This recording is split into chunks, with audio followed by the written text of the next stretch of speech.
Les dirigeants d'entreprise n'échappent pas aux comportements grégaires, voire aux effets de mode.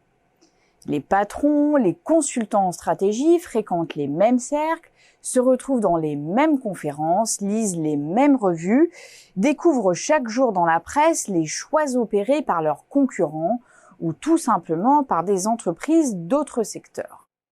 Et alors, sans aller jusqu'à parler de panurgisme, ce qui serait négatif, disons que les acteurs de la stratégie connaissent un bandwagon effect, un effet d'imitation comme beaucoup dans notre monde hyper connecté. Ce qui est impossible aujourd'hui, c'est le faire tout seul. Le faire de manière isolée, le faire en comptant uniquement sur ses propres moyens. Tout au contraire, les frontières de l'entreprise sont désormais floues. On parle d'entreprise étendue, d'entreprises dont les frontières avec l'extérieur sont peu ou mal définies, d'entreprises vivant dans un écosystème. Imaginons une plateforme de mise en relation de touristes désireux de voyager sans aller dans des classiques hôtels et des propriétaires d'appartements et de maisons bien situés dans les grandes capitales du monde entier. Cette entreprise peut-elle ouvrir un chemin stratégique seule ? Certainement pas. Son écosystème rassemble des sociétés de conciergerie, des photographes pour la mise en valeur des biens proposés, des sociétés de nettoyage, des agences d'événements et d'organisation d'activités. Notre plateforme ne peut agir seule. Quelle nature de relation cette plateforme entretient-elle avec son environnement ? Des relations de partenariat d'abord, qui vont du simple échange de lettres pour sceller un accord à l'élaboration d'un contrat en bonne et due forme. Des relations de coopération ensuite, avec un réel partage des tâches dans la chaîne de valeur. La plateforme met en œuvre son expertise informatique et coopère avec des graphistes et metteurs en page pour les annonces déposées sur son site. Des relations de mise en réseau enfin. On passe de faire à deux à faire ensemble, à faire à plusieurs, soit parce qu'on assemble des expertises communes pour gagner en puissance, soit parce que l'on additionne des expertises diverses pour élargir le portefeuille d'activités.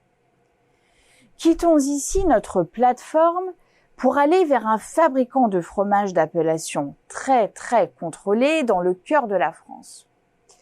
Le fabricant a besoin en continu de lait de brebis élevé sur un territoire précis. Ce fabricant pilote un véritable réseau de fermes reliées par un cahier des charges précis et donc produisant le lait attendu en quantité et qualité requise. C'est toute la force d'un réseau. Est-ce à dire qu'en sacrifiant au mode du moment, on se doit de laisser de côté les orientations classiques qui ont fait leurs preuves? À l'évidence, non. On observe ainsi une réelle panoplie d'orientations diverses.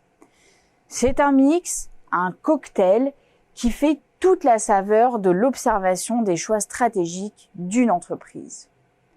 On gère ses partenariats avec détermination, on s'intègre dans des réseaux en mesurant régulièrement les bénéfices et les contraintes, mais aussi on opère seul quand le contexte le réclame.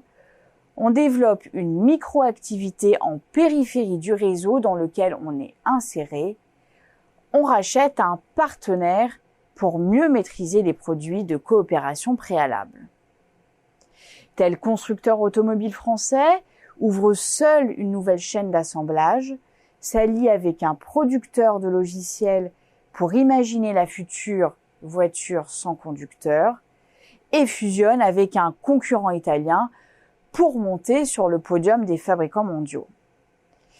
Chacun sait que la saveur d'un cocktail tient à l'habile mélange entre les proportions laissées à chaque ingrédient plus qu'à la qualité intrinsèque de chacun. Il en est un peu de même pour les choix stratégiques des entreprises. On est donc bien loin des silos stratégiques relevant d'une vision académique simpliste.